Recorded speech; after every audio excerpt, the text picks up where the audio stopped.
I live here in the Twin Cities. You good? Yeah. No, that's fine. Thank you very much. One moment. Okay. All right. What's going on today? Today we're having something called the National Call of Action. So a lot of families around the United States are protesting today and trying to put the pressure behind the legislation that we're asking for, and just overall justice, and these officers to be held accountable in George Floyd's case, as well as the rest of our families' cases. So this is a national call of action. So it's happening all over the United States at the exact same time today. How did you organize it? Well, actually, it's a bunch of organizers included here today. We are tired of the murders that are happening. We want the public to understand that George Floyd is the face of hundreds of more murders here in the state of Minnesota and thousands around the United States. Are you at all uneasy heading into the trial? How do you feel about the trial? As someone that lost a loved one at the hands of law enforcement, Justin Tigan, who was brutally beat to death and thrown inside of a trash dumpster by the St. Paul police, watching this trial, and as I know, supporting the other families, as I know, is that we're watching this trial hoping and praying and wishing for justice to be served, because we didn't receive it. So we have to only hope and pray and wish that one day we get that chance, but maybe we can get it for somebody, even if we couldn't get it for our loved ones. What is justice coming out of this trial? What does justice mean? What will that look like? Justice looks like people being held accountable for their actions. That if you do wrong, no matter what uniform you wear, no matter if you're wearing a doctor's uniform, no matter if you're wearing a police uniform, if you consider yourself to be a human being and you take another human being's life with no just cause, you should be held accountable like any other citizen would be held accountable. There is nobody that should be held above the law. No matter your nationality, no matter your profession that you're in, we are all equal as human beings, and we should be treated as such. How many people are you expecting out today? I really don't know, but you just gonna we expect. We're gonna get started in 2 minutes, y'all. Yeah, we expect maybe a couple hundred people, but more or less, no matter how many people show up, the point is the people are tired. The community is tired. That's the main point for us. No matter how many show up, it's the community that's showing up. It's families that's showing up, and we're asking for justice. And why outside the governor's residence? Because the governor called for $35 million to barricade a place to protect their buildings when they stole something from us that we can never get back. There is no amount of money that can account for lives stolen. Nothing is more important than human life.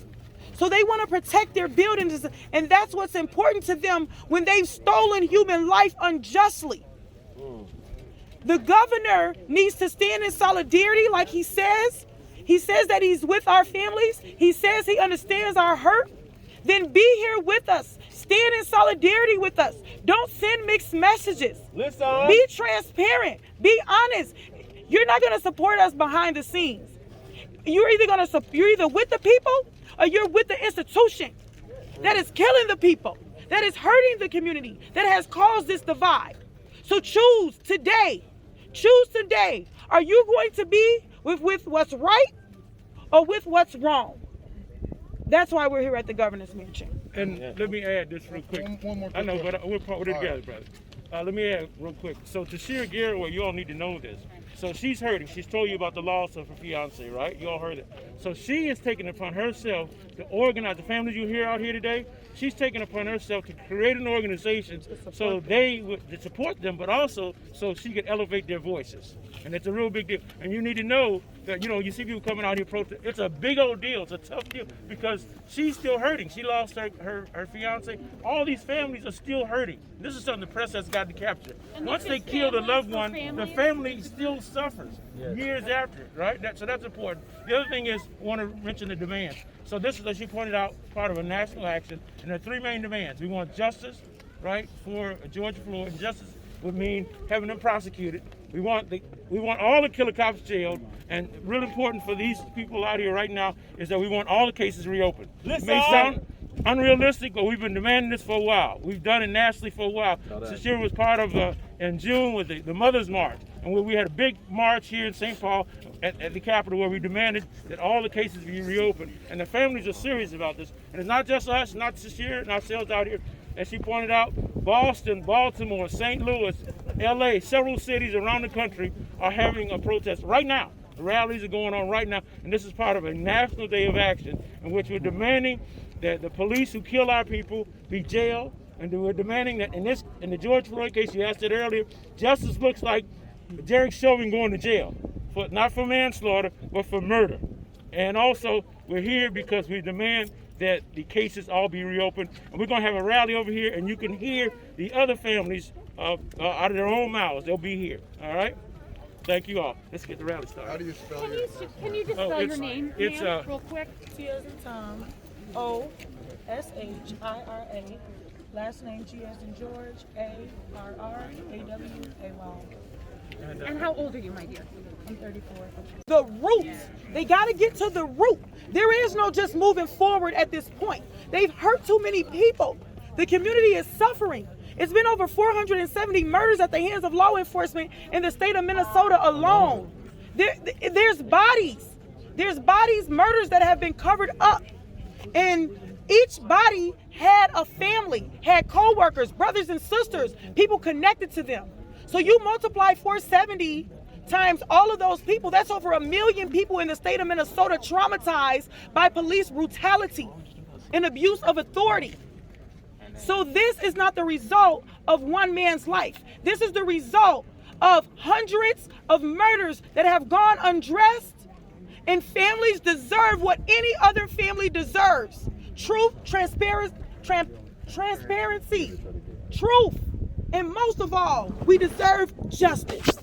They actually got downtown Minneapolis looking like I was actually out in Washington, D.C. for the inauguration. They got it looking like Let's try this again.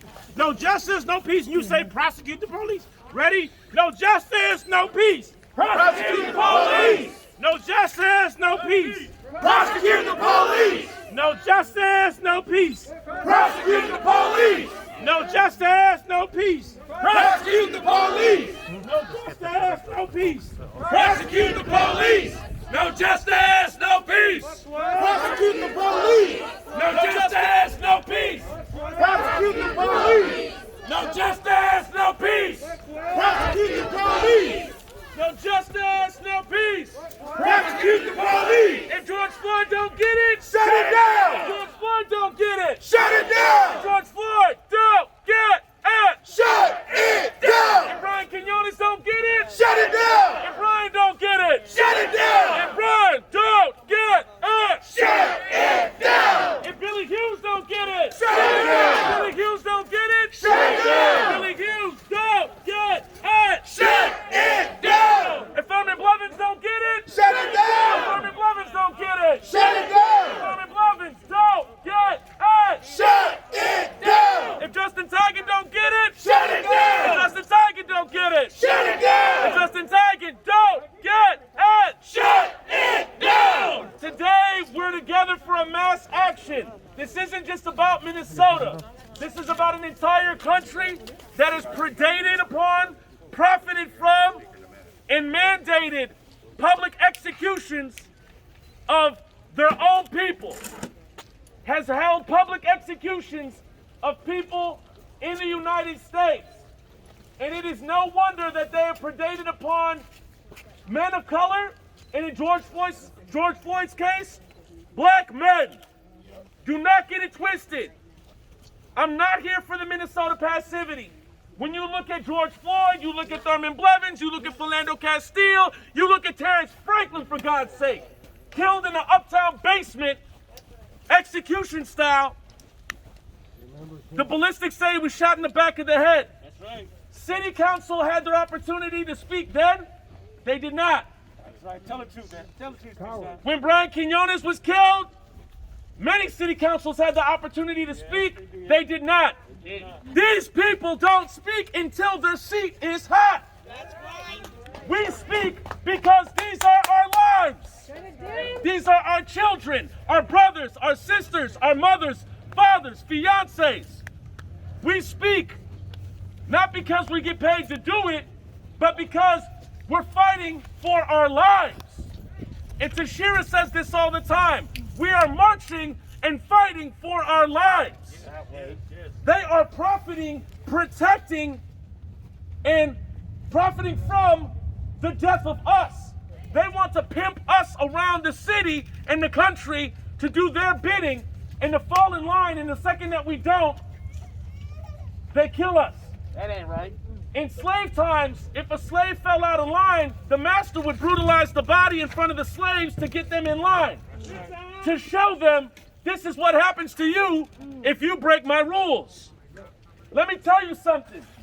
When these jokers here in St. Paul kill Billy Hughes, that don't make me fall in line. That makes me pissed off. When these jokers here in St. Paul take another brother's life, that don't make me fall in line. That makes me activated. It does not pacify me. It does not make me fall asleep like they want me to do. This is what activates us. And we are activated before we're even born. We're born into a system that predates upon black men and men of color to set everybody else straight and in line. That's not how this is going to roll.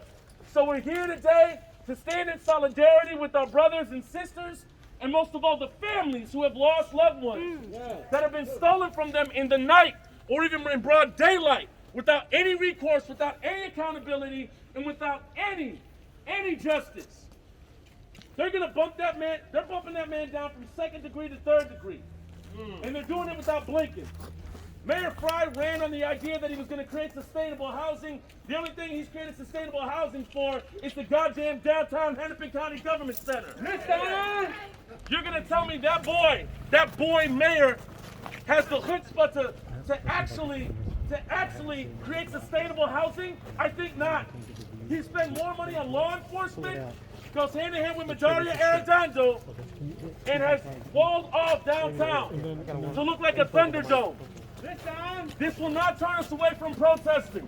This will not turn us away from speaking. And this will not turn us away from demanding justice. No justice, no peace. Prosecute the police. No justice, no peace. Prosecute the police. No justice, no peace. Prosecute the police. No justice, no peace. Prosecute the police. No justice, no peace. Prosecute the police. Everybody give it up for Tashira Garraway, head of Family Supporting Families Against Police Violence. Give it up. Woo! Girl, go.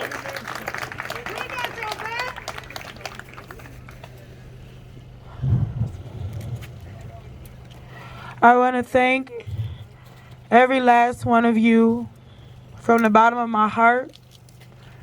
And I know that our families and the mother that is standing behind me right now, all of the mothers, all of us that are walking through the pain of what has been stolen from us.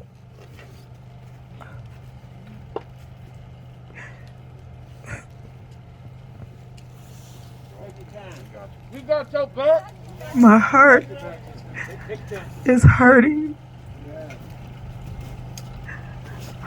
I look strong on the outside, but my heart is hurting. I'm in a lot of pain. They took him away from me and my son. They took Jafford away from Miss Ann. They took Hardell away from Miss Delshia. They took Cordell. They took Marcus. They took Kobe. They took Brian. They took Paul Castaway. They took Phil Quinn. They took Demetrius Hill.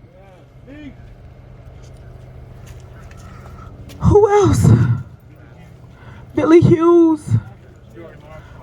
Marcus Jordan. They took Jamar. They took Philando. Fumi Lee. You guys hear these names. Terrence Franklin, George Floyd. You guys hear these names. Travis Jordan. But to us, they were people that came home to us. They were people that ate dinner with us. They were people that picked up their children. The last words that Justin said to me was, "Bring me my son." That is the last thing I heard him say. Someone asked me yesterday, why does this trial mean so much to the families? Because for so many of us, we didn't even get a trial. We have to hope and plead and pray that George Floyd will get something that the people that we love never got. But we will continue to fight that they will get that day. Because every time these tears that you see on my face, they put power in my boots, power in my hands, and power in my voice. They will not silence me any longer. I was afraid for years to come forward with my story because I felt that my life was on the line, and it still is. And I understand that everybody, I want to say this. I have to say this. I understand that everybody, I want you guys to know I am not a religious person. I am a spiritual person. I believe that there's a higher power, whatever it is, that's guiding all of us. But religion is a separation of human beings, just like racism. So that's not me. Please don't ever get it confused. But whether you call him God, whether you call him Allah, whatever you want to call him, it doesn't matter to me. You are a human being with feelings, and you have a heart, and you deserve to live. And every person that died on these streets deserves to live. We have no right to judge each other for no reason, for our sexual orientation, for the color of our skin, for our religion. We have no right under any circumstance to kill each other, to brutalize each other, to judge each other, no matter what. We all deserve to live. If however we choose to live ain't hurting nobody else, that's what matters most. So I just want to say that yes, I say God, because if it wasn't for that belief in that faith, I wouldn't be allowed to stand before you today. That is the force that is pushing me. And there is no one good deed that goes unpunished. They will reap what they have sown. They will reap. But I have a God that I believe in more than I believe in anything in this world. And justice will be served for our people. But it will take all of us that know in our hearts that we're fighting for what's right.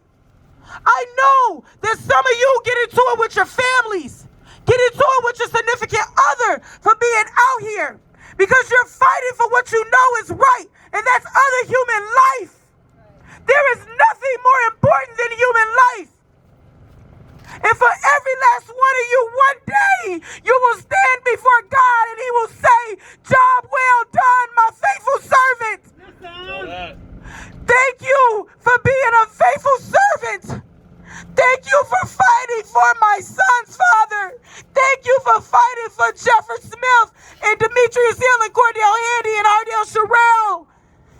and Travis Jordan and Brian Quinones and all of our families, thank you. You don't know what it means for you to be out here with us. You could be like the rest of them, sitting at home, but you choose to put your boots on. You choose to wake up in the morning and come out and fight for human life. That is a beautiful thing, and I thank you beyond words. You don't understand. You don't understand the tears that I've cried before today.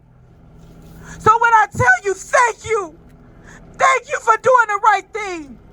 Thank you for fighting for human life. Thank you for putting your boots on the ground.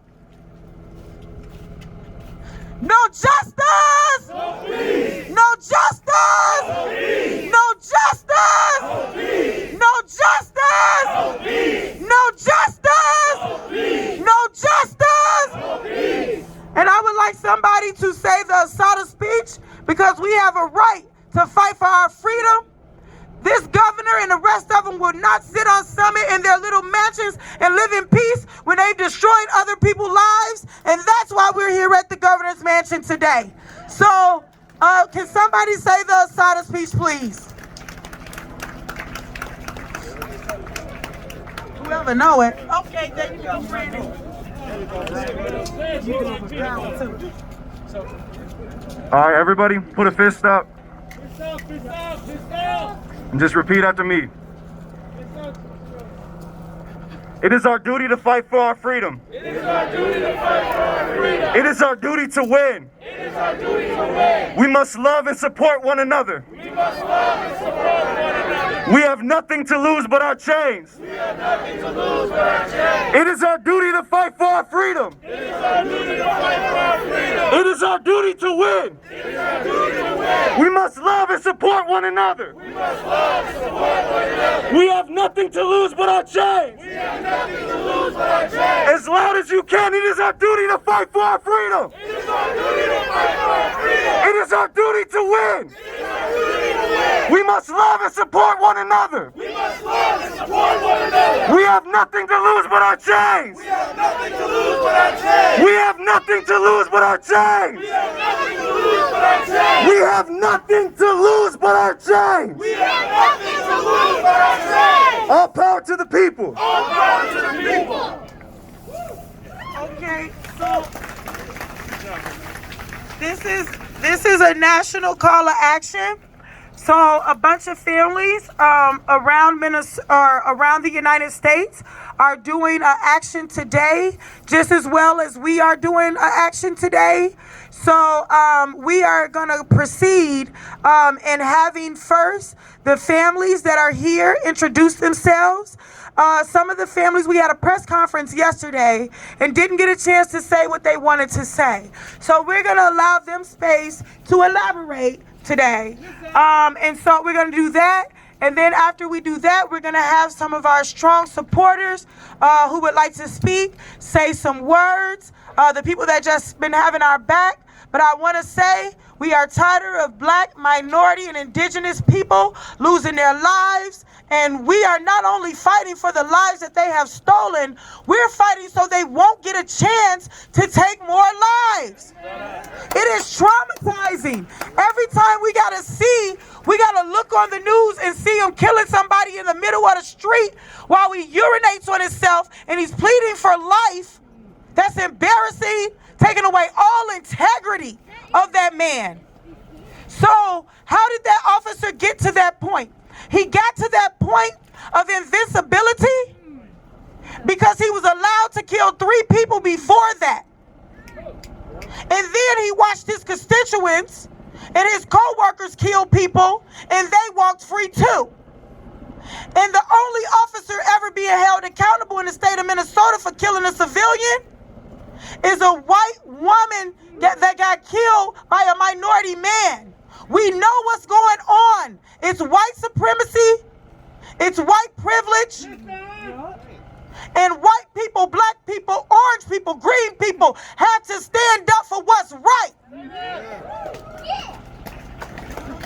They want to live in their mansions. We're going to be over here all the time because they want to live in their mansions and they want to be comfortable. And this is equivalent of going out to Edina, being over on Summit. Shut it down. We're going to shut it down because enough is enough. We got to disturb their peace like they've disturbed our peace.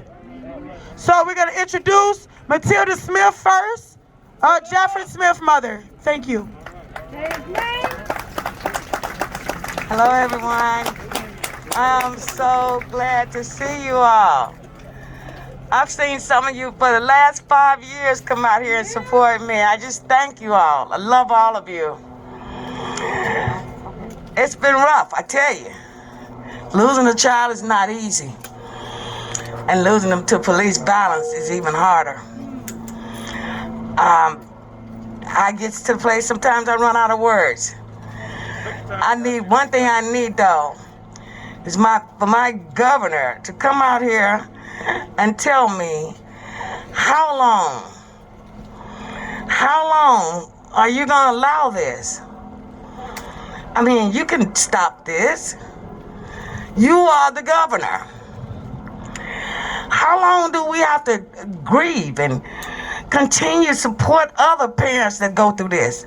How long do the mothers have to suffer? How long do the families have to suffer? How long do the siblings, children's? 5 years for me, and I'm not over it yet. You don't get over this. This is something that stays with you for the rest of your life. You don't come back to normalcy. There's no normalcy. I support all the mothers that has been through what I've been through. I support the new ones coming in because where they are is where I was. Not a good place. I say to the governor, you need to push these bills that we're putting in before you, and you need to push everyone. You are the governor. This mistreatment of the prisons, bring COVID in that term. All of this, you're locking people away for no reason. Jacoby Kendrick is one that is locked up for no reason. Hardell Sherrill was just totally neglected. Totally. Now,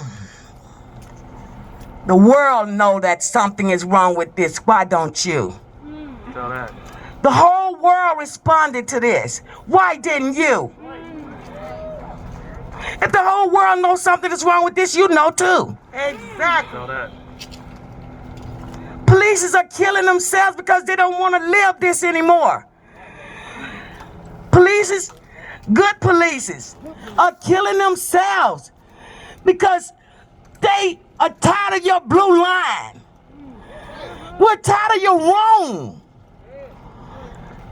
I tell you one thing, I tell you what, I know a God that is just.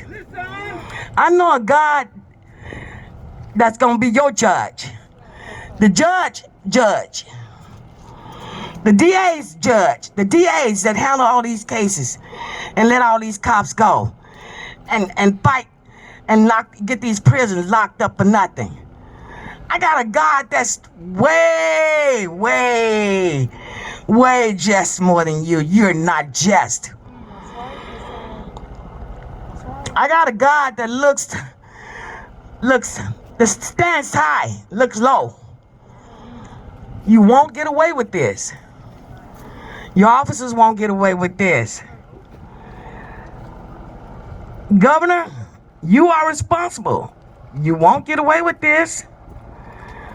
You will be responsible for what they do. Shut it down. This is gonna end. May not be today, but my father's gonna end this because he's a man.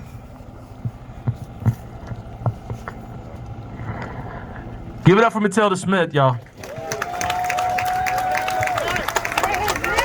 We got your back. We got your back. Jeffrey Smith, say his name. Say his name. Say his name. Say his name. And now from the family of Brian Quinones, I'm going to tell you something when I first got involved in the movement, I did not think or see white folks listen to white folks when white folks were speaking. And I did not hear a white man or a white person speak with as much conviction, with as much pain, hurt, and spirit until I heard Don speak. So I'm gonna give it up for Don, one of the baddest white dudes I know. Tell him. I'm glad you all are here today because you get to hear a lot. Have you heard pain so far? You seen tears? This is Brian Quinones. On September 7th of 2019, 3 Richfield cops, 2 Edina cops blew him away at a traffic stop. And I say blew him away. He doesn't come home. He doesn't come home to his son, who was 12 at the time and is 14 now. He doesn't come home to his wife. He doesn't come home to his wife. He should be coming home every day. I'm a white dude that sat on my hands, on my couch, whenever these things happen, and said, man, that's just bad. But I didn't do anything. Passive ally was nothing. Let me tell you, and take it to your friends who don't give a shit and don't listen. When it slaps you in the face, if you still sit on your hands, you're not a human being. Get into action. Every time I hear this, every time I see on the news that a bunch of cops killed another guy, this is what I go through. This is another family. This is another family that will be lied to and manipulated by law enforcement and the entire system.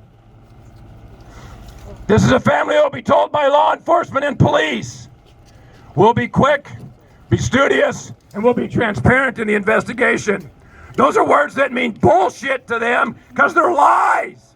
They are not transparent. They don't tell you anything, and they don't tell you anything fast. Families go through so much pain for so long. Right after you lose your loved one, besides that pain, you lose it to how you're treated. So that bothers me, that hurts me, it angers me. By the way, my pain shows up in anger. Okay? That's all right. So I get to hear that, and I see that, and it angers me. And I know that that family is going to go through things where they don't get material things back from their victim, from their family members when this happens. I also know that the family is going to watch the news when this happens, and they're going to get police rhetoric and agenda crammed down their throat by the local media who support that and will make sure that it gets out to those people that believe cops are the best thing going, that are stuck in their confirmation bias and say, yes, these are criminals. These people aren't criminals. It's how the police want you to believe they are. Look a little bit, dig a little bit deep. And then I think they get to do that. And then they get to be not believed, and they get to be treated like shit by people who are supposed to be human and have feelings. The shit that people said about Brian Quinones after the police murdered him on social media is horrific. There's so many people out here that have no humanity. There's so many people out here that think their way is the way, and they're full of shit. Just because they don't live this experience doesn't mean it doesn't happen. Doesn't mean that everything these families said yesterday and have been saying for years isn't true. Take your confirmation bias, you willingly ignorant pieces of crap, and shove it, or change and understand that people live different experiences than you do. These people that sit in these ivory towers, they don't give a shit. They're just like every politician I've ever known, ever heard. They talk the talk, but they never, ever walk the walk. Come down here and stand with these families. Find out what it's like. Have a little bit of compassion. Quit playing your bullshit politician games. Be human. That's all anybody asks. Be human. And understand this shit does happen. And it happens a lot. And if you continue to be blind to it, you're depriving yourself of any hope of humanity that you have.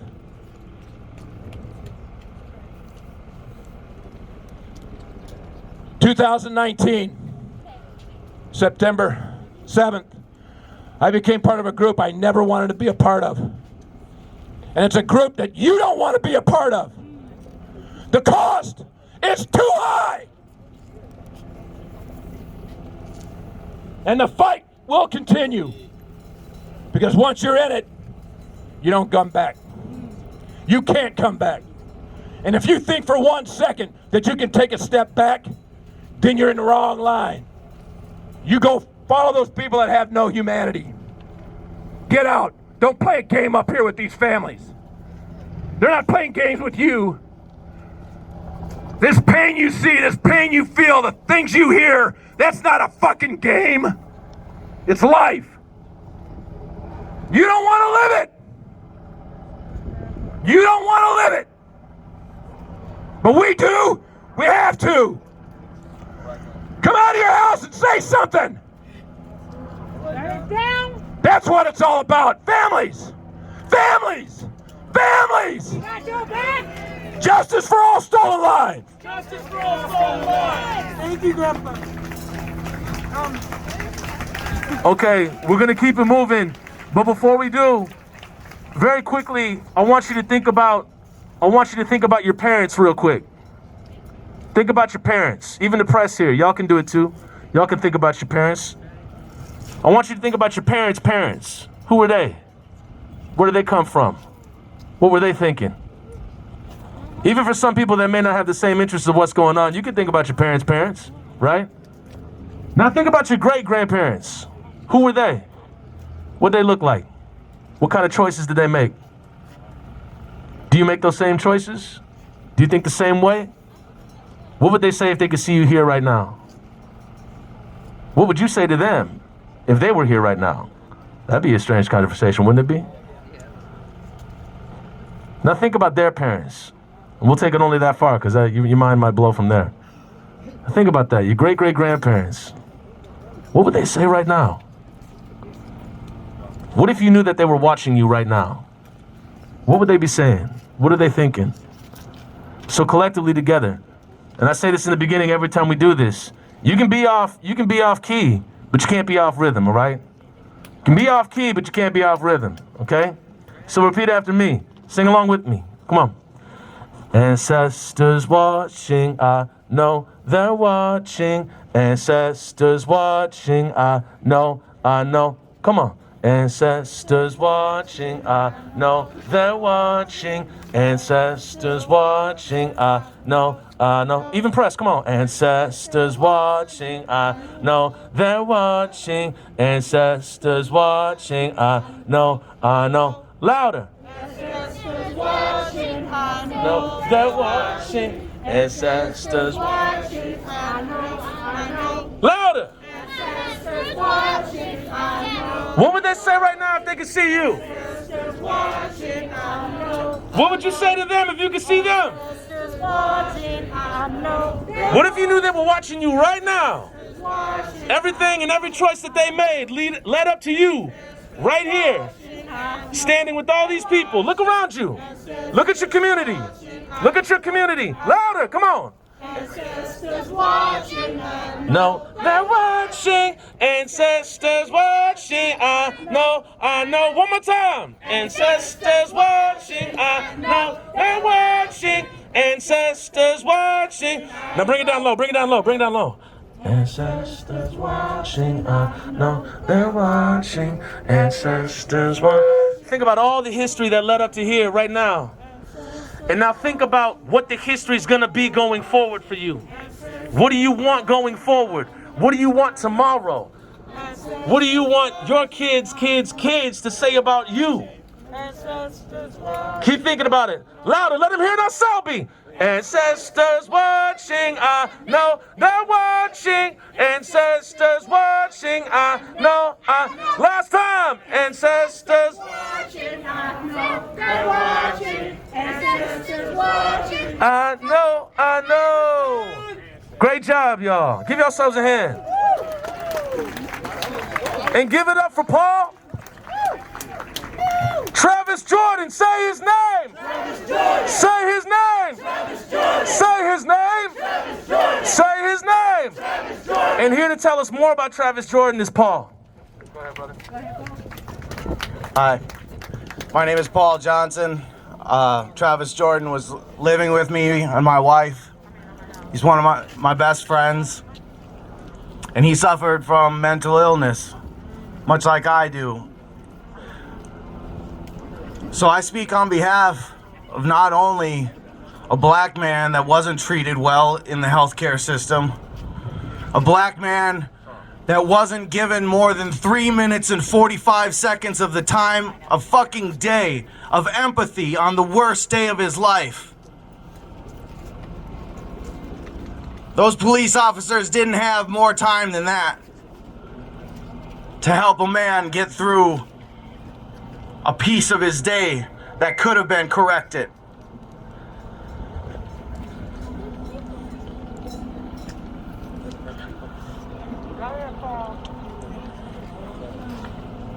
Got your back. We got your back. See, there's a bunch of moderate people out there who think this shit won't touch them.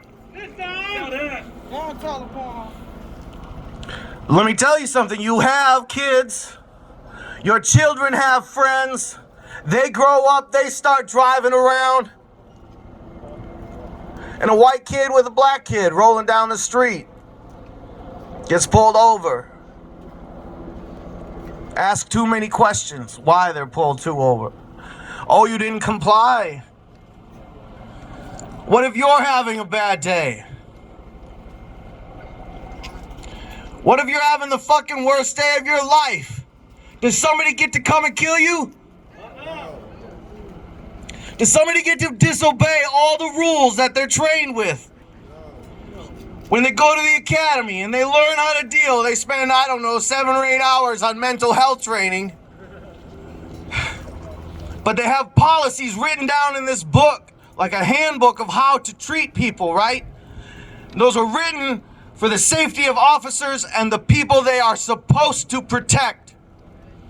And when officers show up on the scene and within 30 seconds are violating the first policy on a mental health crisis, and for the next 3 minutes and 15 seconds continue to violate those policies until they put themselves and Travis Jordan in the position where they could say that with his little knife down by his side from 20 feet away, they feared for their fucking lives. I live in that fucking neighborhood every day. I walk my dogs. My wife walks their dogs. I don't have to go with her. I don't have to stand by and protect like it's fucking Fallujah, Iraq. Those officers come in from whatever sundown fringe city goddamn whole bunk shithole they come into our city. Our city and disrespect us. They treat the whole fucking city like we're inmates. And they're just a bunch of corrections officers. We don't need to be corrected. We are policing you. We are done being policed.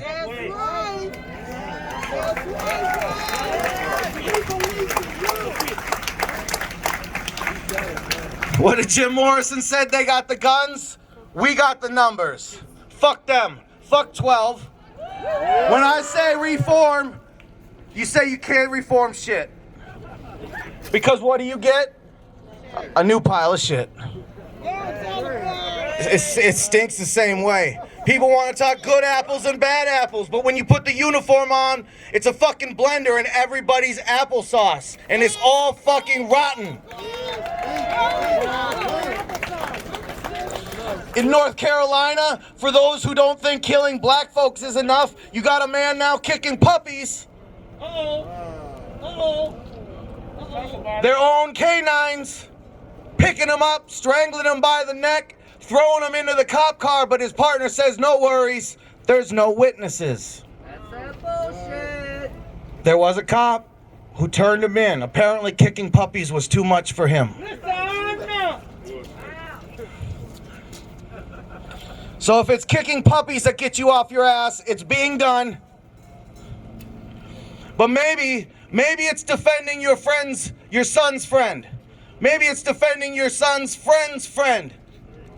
Because how many degrees away from you does it have to get? Does it have to be on your front lawn? Do you have to walk by your memorial garden for your best friend every fucking day? Do you have to put on cologne that he wore so you could remember him, so that you can get up just a little bit of courage as you tremble to grab this mic and then just let the words fucking flow? This shit hurts. I compartmentalize. Oftentimes I speak on policy and I don't let feelings go. Because when I do this, for 3 days I gotta shut down after this. Because you're getting everything I got right now. You're getting the pain, the anger, the frustration. If you want the knowledge, speak to me, because I can tell you every fucking rule that they broke second by second as you watch the video of my friend being murdered. Don't get it twisted. This shit will affect you. It will be 1 degree, 2 degrees, 3 degrees, but it will come to you. Do not allow it on your front door before you're in these streets with your fucking boots on, saying their names. Shut it down. Now, did y'all ask for some of the power? I just want to ask that real quick. Did y'all ask for some of the power, or do the people want all the power? So when I say all power to the people, you say all power to the people. They're going to understand. They're going to understand when we lock arms around that fenced area downtown, because that's what I'm thinking is coming next. We're going to lock arms around that motherfucker and not say we're not going to let our voices be caged in whatever streets and avenues that you deem appropriate.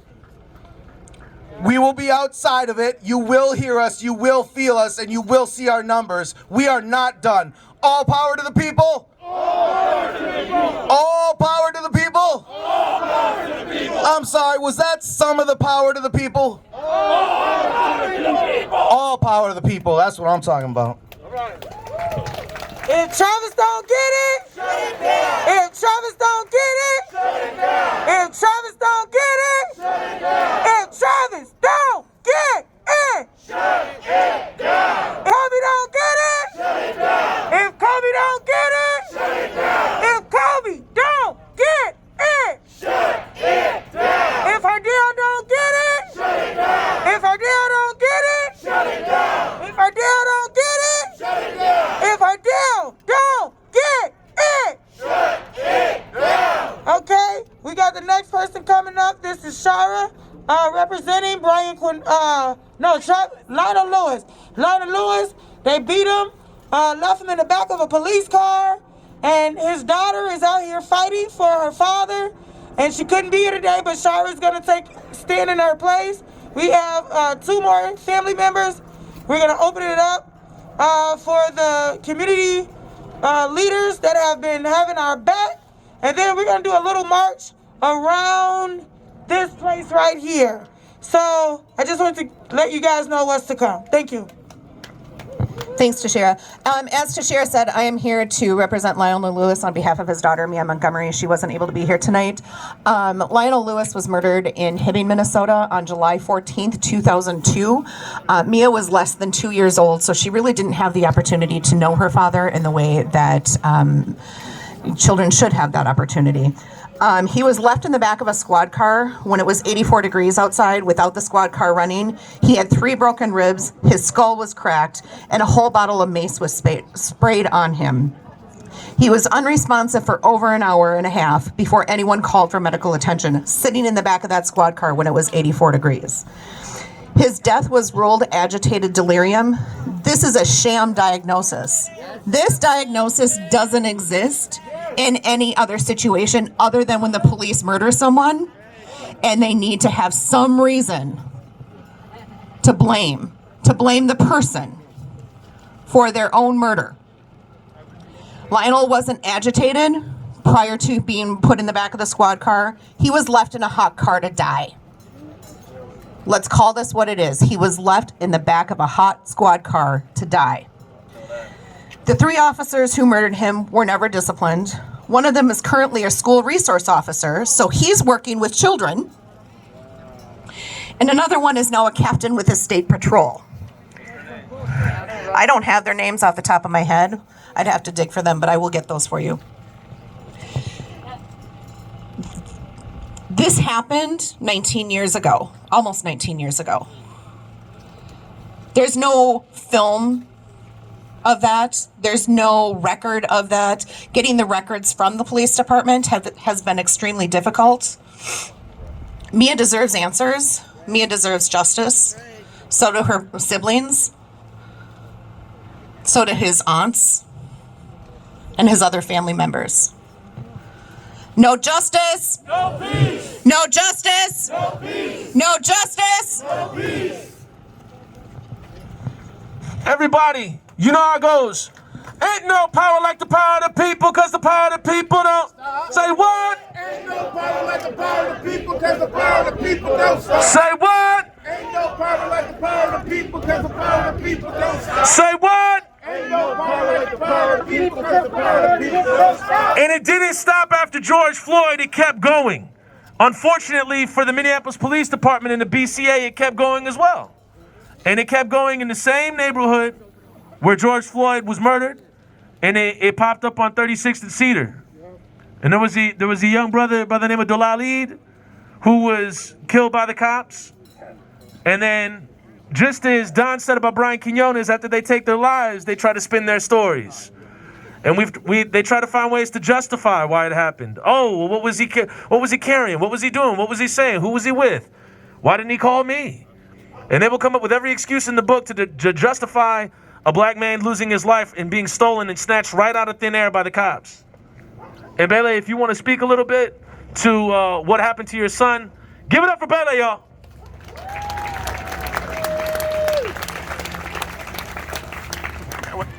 Thank you, everybody, to support for the justice. My son, he was for 23 years, and the police was surrounded him, and he went over to run his life. And they was to shoot him so many bullets. And they was complaining him he have guns. And they was complaining him he was started shooting. And they was only gave us a little video. But that video was show us they was killing my son. And they didn't show us. If they have it true, they have to show us. They was hiding the truth. And I hope the truth will came out and see everybody. Also, if you look at the police, do they want to die? No. They don't want to die any police. Why they want to kill our people? Why they want to kill our youth? Why they want to kill us? And also those people who killed my son the same night, they was to terrorize me in my home. Yep. After 2 a.m. we was sleeping. I didn't know if they killed my son. But they was arresting me. But they was would destroy my home. They was doing every things, and they was even saying some bad words. They was threatening us, and we are scared. Me and my children. I have one 4 years. But they was arresting him too. Okay, all of us. What we were looking for? A justice. We need a justice, and we cannot stop until we get the justice. We have to fight back to them, and we don't accept. This is our city. This is our country. Okay, this is our country. We have to tell them the police or the big boss who is controlling them, especially Minneapolis, a mayor of Minneapolis who hired them. They have to come out and tell the people the truth. We have a question and we don't have answer. So we don't need to stop our rights until we get our justice. We don't want any more killing. The police brutality every single day, they will kill some people. No reason. Is that acceptable? Hell no. We cannot accept. We need to continue to fight our justice, and we need a justice. We need to get the answer. We need to get the answer. We have to stop this system. We have to fight to our system. And this man who is living in the backside and watching there, we lost our people. Every day we get with someone. We will cry. They have to come out here and tell us why they kill our people, why they will kill our youth. We don't have any answer. They say, a question is, they will say, when they will kill your son, they're going to complain him. They're going to complain him. Okay, well, they don't know what they will tell us. But they're going to say, he didn't accept our order. Why I accept you? Because I'm scared. You want to kill me. Why I going to stay there? I have to run. But to save my life. Is that right? We don't want to scare anybody anymore. We need to fight for the justice. Thank you very much. I really appreciate it. Thank you. Dalal Eid, say his name. Say his name.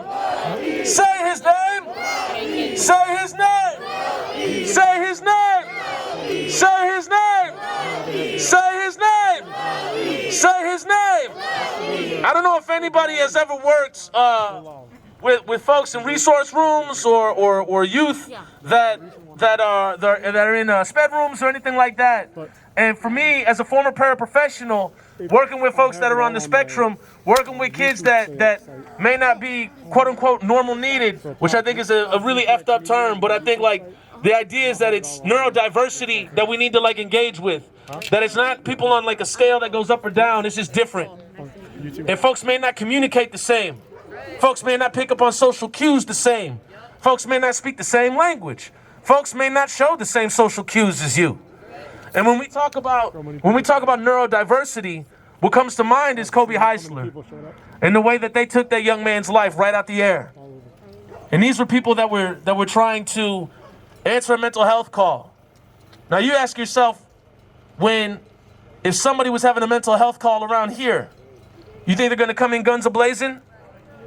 Probably not. But then they bust in on Kobe Heisler with guns a-blazing like a cowboy movie, and they shoot that young man down just because he was having an episode or he wasn't talking the same way that we do. Somebody say that ain't right. Say that ain't right. Say that ain't right. And an inspiration and a true boots on the ground soldier that has been inspiring to me and many others around them, Amity Dimmock Heisler. Give it up, y'all.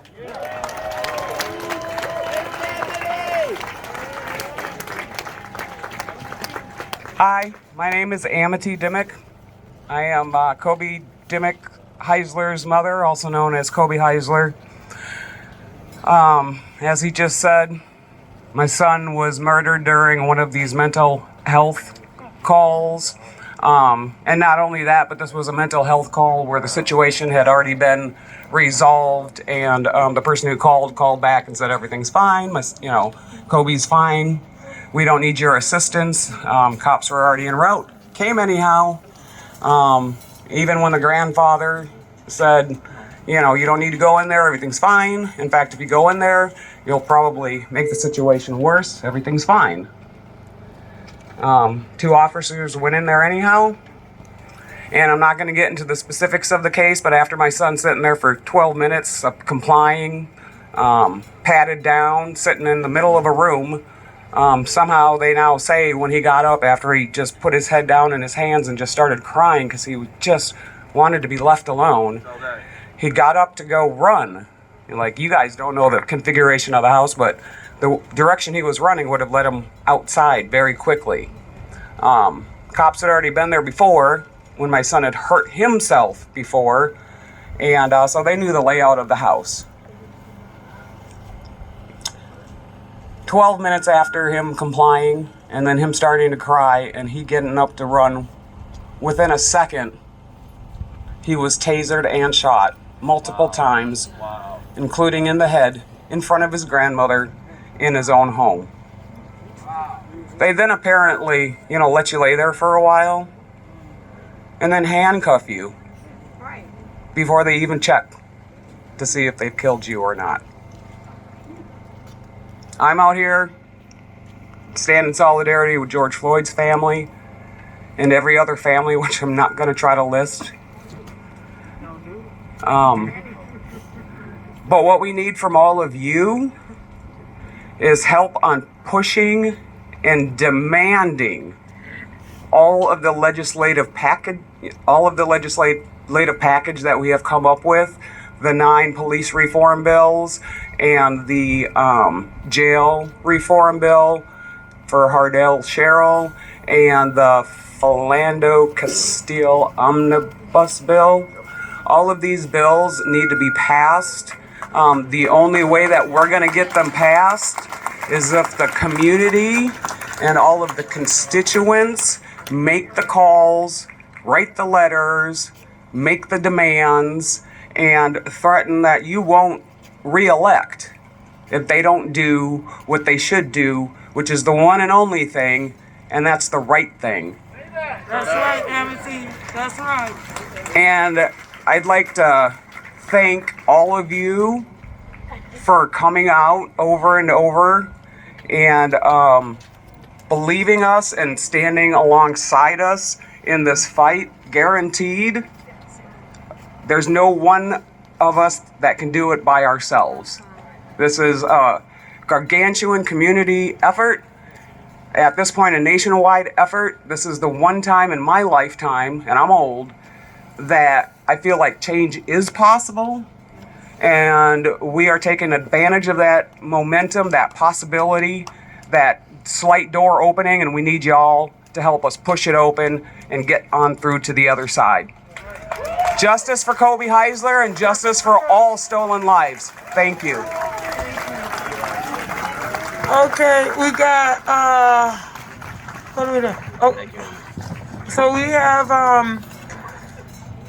one of George Floyd's good friends here, and he actually called him an uncle, but he was really good friends with George Floyd. And he's here with us today, and he just wants to speak. We also have John McCullen, who's going to talk to us about some legislation that we would like to get passed, that we have been fighting for. These are bills that our families help talk to John about to help him getting written up. And a bunch of people are working on stuff. We want to get going with a march, and we're just going to march around the governor's mansion. And we don't want to lose you guys, but it's so many messages that we want to give. So please be patient with us. Thank you for your attention. Thank you for your time. And most of all, thank you for your heart for being here today. So I'm going to have Cortez, who is a good friend, and let new George Floyd speak. Thank you. How y'all doing? Who's streets? Who's streets? How y'all doing? I'm Cortez Rice, man. I stand in solidarity with all these families, man, across the country, man. Across the country, from the Breonna Taylors, man, from the Antoine Roses, from Daniel, from Jaylen Brown, from Jacob Blake's families, man. I stand in solidarity with a lot of families, man. I actually traveled from Minnesota to Washington, D.C. by foot, me and my cousin Tim. We will not stop, man. We cannot stop. We won't stop, man, until we get justice. Downtown Minneapolis, I went to the inauguration out there in Washington, D.C. It looks just like that right now.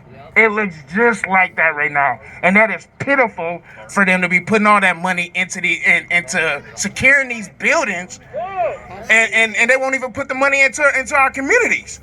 You know what I mean? We talk about defunding the police, man. We need to refund our communities, man. So again, man, I'm standing in solidarity with a lot of families, man. Y'all can look me up. Let's get this going, man. We ain't gonna stop. Boost the ground. Thank y'all.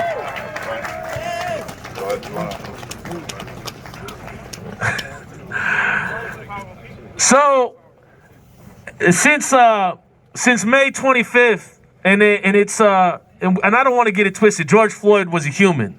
Like that's not a time mark. It's not a brand or anything like that. George Floyd was a human. And when George Floyd was murdered by 4 Minneapolis Police Department officers, a lot of us rallied together. And the more that we rallied, the more that we saw each other, the more that we began to create community.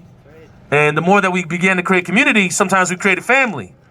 You know, you bicker and fight with your family, you may disagree, but you know, you all got the same direction in mind. So you're going forward. And going forward with family, one of the tallest brothers I've seen out here, former fire department officer, Jonathan McClellan.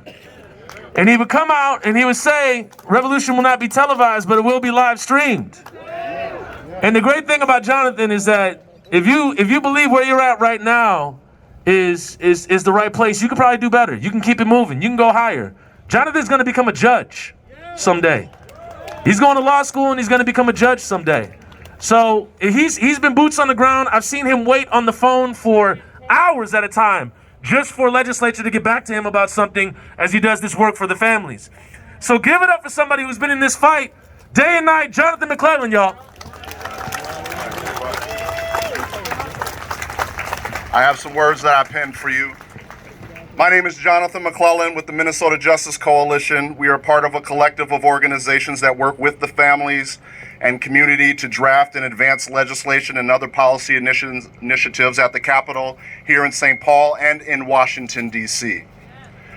As Abraham Lincoln put it in his second inaugural address, the principal task ahead for our country at this time was to bind up the nation's wounds. Here we are over 250 years later, still seeking to bind the deep racial wounds within our country. We are all in a state of affairs of our quest to obtain justice and equality, with Minnesota being ground zero of the match that has sparked this outpouring of consciousness for our shared community. We are still here waiting to cash that check that has fallen on a bankrupt system of expedient politicians, administrators, and tolerant allies of the same in opposition to progress for a more perfect union. For far too long, we have been victims of this plague, and we are here to say no more. No more to policies that divide us based on our diversity. No more policies that break up families of color. No more hashtags. No more policies that put all the eggs in the basket of white imperialism. We are, while paying lip service to communities of color and our never-ending fight for justice. No more to the boots on our necks of our children, our brothers, our sisters, our uncles, our fathers, our nieces and nephews, our friends, and our future. The bills that we are advancing are ending qualified immunity, police professional liability insurance, civilian oversight strengthened, ending police-only responses to mental health calls, ending the statute of limitations on wrongful death, creating an independent investigatory and prosecutor's body, ending prosecution for reporting police misconduct, access to body cam footage within 48 hours. This is also known as Kobe's Law, written for Kobe Heisler's family, and ending no-knock warrants. We also support the Hardale-Sherrill Act of 2021 and the Philando-Castile Omnibus Bill. Like the slaveholders of the South in the founding of this young country, the opposition to progress fights for unrighteousness. They argue for division. They promote through their actions or lack thereof a distorted reality that places one class of people over the other and fails to see the humanity and all that is sacred under God. They turn their back to the promise that all men are created equal and have been endowed by our Creator with certain inalienable rights. The right to life, liberty, and the pursuit of happiness. We are not asking for a handout.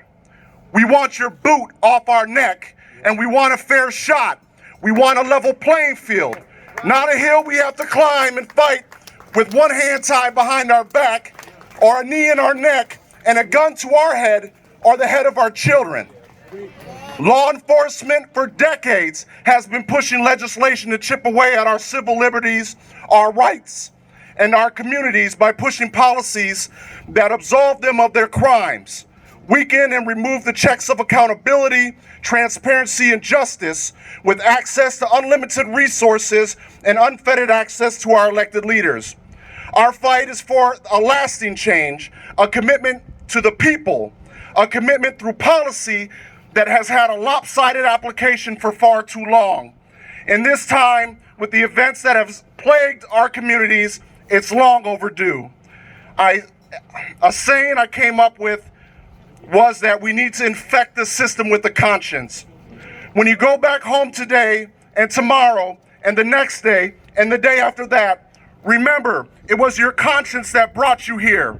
It was your conscience that tells you what happened to George Floyd was wrong.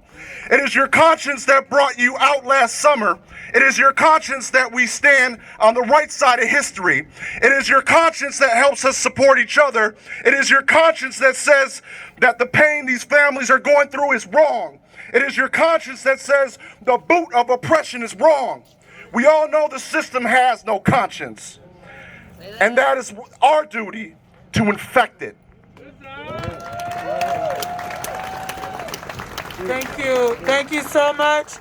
Now we're gonna get going on our march, but before we go, if we don't get it, if we don't get it, if we don't get it, if we don't get it, shut it down. If our families don't get it, if our families don't get it, if our families don't get it, if our families don't get it, shut it down. Let's go. Brandon right there with the megaphone is going to lead us up. Let's start it off with ain't no power like the power of the people, because of... People don't stop. People don't stop. Say what? Ain't no power like the power of the people. People don't stop. Say what? Ain't no power like the power of the people. Because the power of the people don't stop.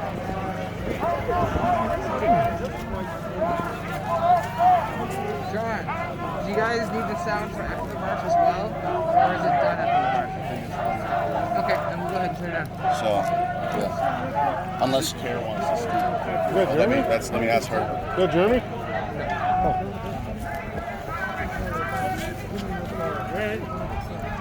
Take tape for now. Yeah, there's going to be more. Okay.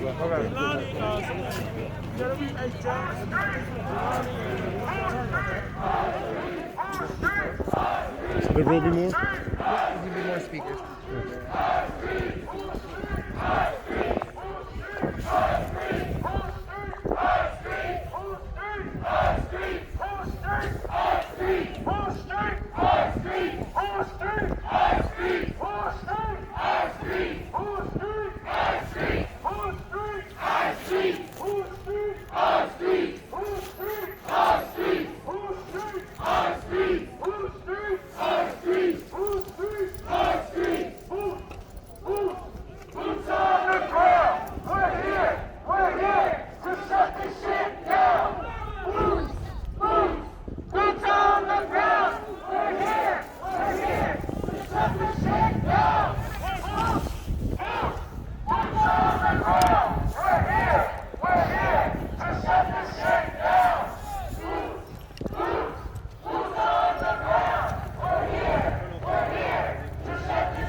Trying to get the phone.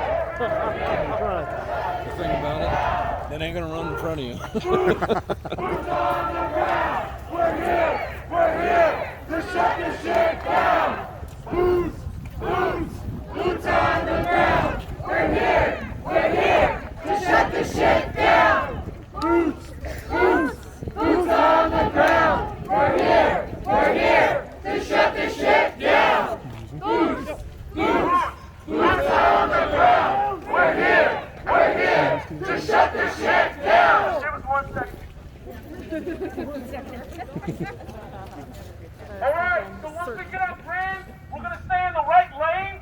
Everybody stay in the right lane, otherwise we cannot protect you. We don't have marshals with us right now, so we're going to keep it slow and moving. Stay in tight, stay in together, okay?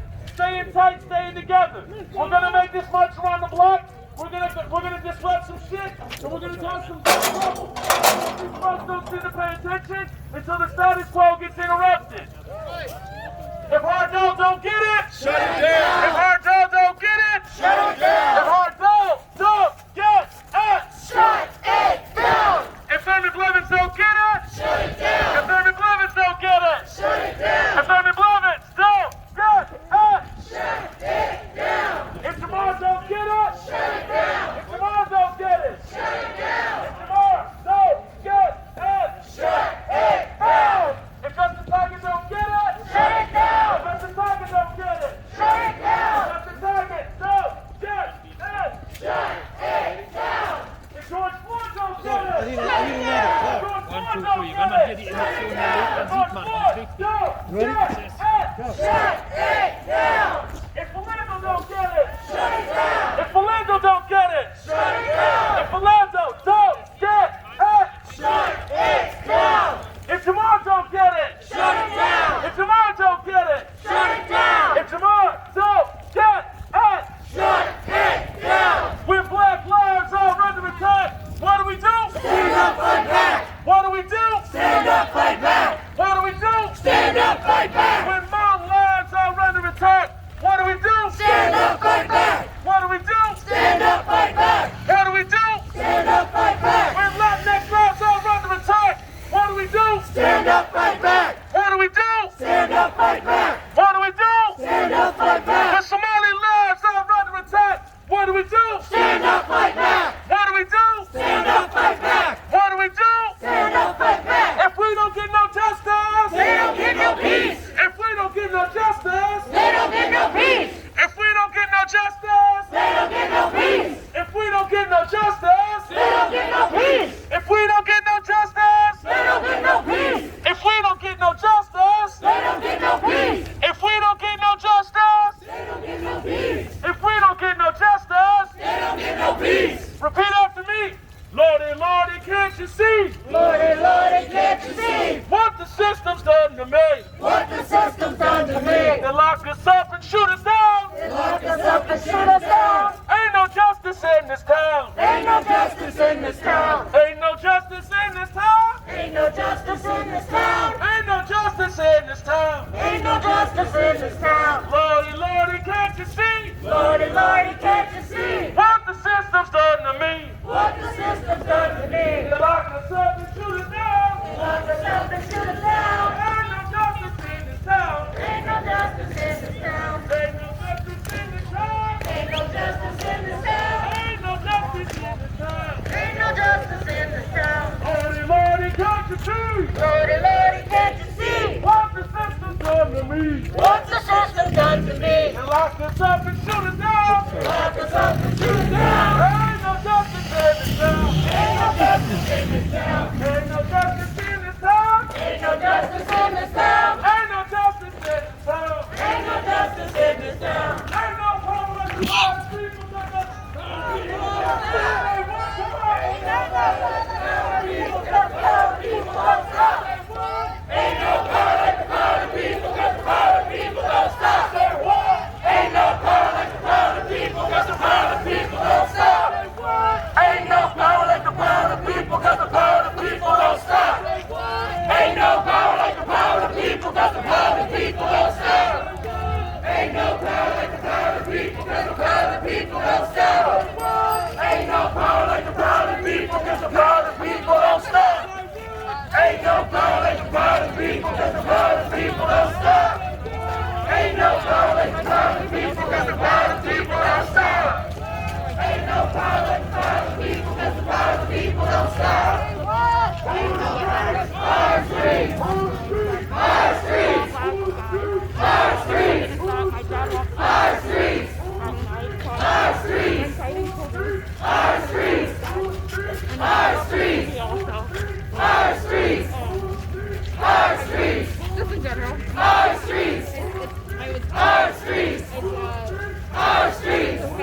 for the trial. How are you kind of preparing yourself? What do you? Our streets! Our streets! Shut it down! Shut it down! Shut it down! Shut it down! Shut it down! Shut it down! Shut it down!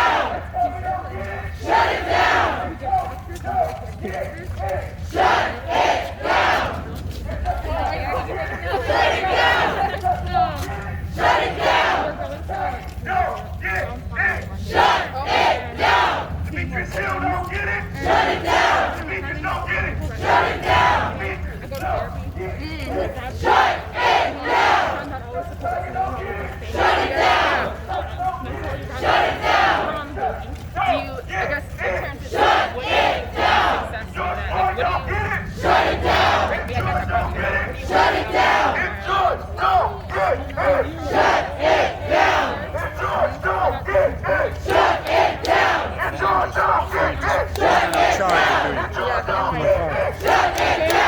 it down! Shut it down!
When black lives are under attack, what do we do? Stand up, fight back. When black lives are under attack, what do we do? Stand up, fight back. What do we do? Stand up, fight back. What do we do? Stand up, fight back. When native lives are under attack, what do we do? Stand up, fight back. When native lives are under attack, what do we do? Stand up, fight back. What do we do? Stand up, fight back. What do we do? Stand up, fight back. What do we do? Stand up, fight back. What do we do? Stand up, fight back. When black lives are under attack, what do we do? Stand up, fight back. When black lives are under attack, what do we do? Stand up, fight back. What do we do? Stand up, fight back. What do we do? Stand up, fight back. What do we do? Stand up, fight back. What do we do? Stand up, fight back. Good job, y'all. They matter here. Black lives, they matter here. Native lives, they matter here. Native lives, they matter here. Hmong lives, they matter here. Hmong lives, they matter